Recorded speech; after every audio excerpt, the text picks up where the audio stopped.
नगरमध्ये या लोकांची काही समस्या आहे काय बोला? आज या ठिकाणी सदर ठिकाणी झोपडी, रस्ते, गटर वॉटर मीटर तिन्ही गोष्टी इथे पुरवल्या गेलेल्या आहेत. आणि आज संजय निरुपमजी या ठिकाणी आलेले आहेत आणि संजय निरुपमजी आपल्या पद्धतीने त्यांना आश्वासन देऊन गेले की या ठिकाणी होईल.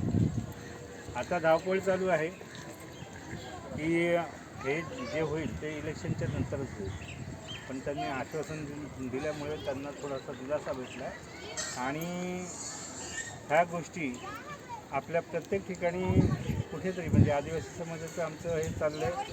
आज आम्हाला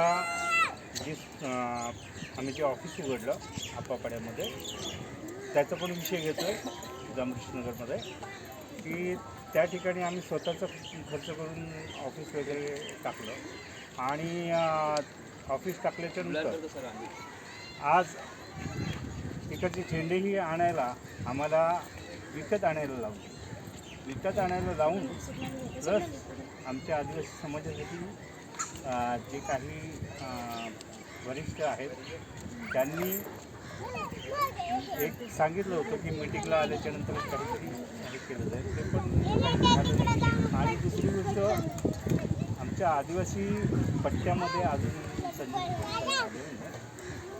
आमचं असं म्हणणं आहे की त्या पट्ट्यामध्ये यावं त्यांनी, तिकडची परिस्थिती जाणावी आणि आपलं जे ऑफिस आहे ऑफिसमध्ये आता एवढ्या दिवसापासून कोणतेच अजून कुठली वरिष्ठ कार्यकर्तेही आले नाही.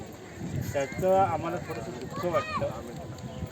त्यांनी आमच्याकडे लक्ष द्यायला पाहिजे आणि त्यांनी खूप आज गरजेचा विषय आहे की आदिवासी समाजामध्ये आज आमची नियुक्त्या भरपूर प्रमाणात आम्ही केल्या, पण त्यांच्याकडे पाठपुरावा करण्यासाठी जे लागतं ती वस्तू आमच्याकडे नाही आहे. त्याच्यामुळे आम्ही असं म्हणतो की आम्हाला काहीतरी आधार मिळावा बस.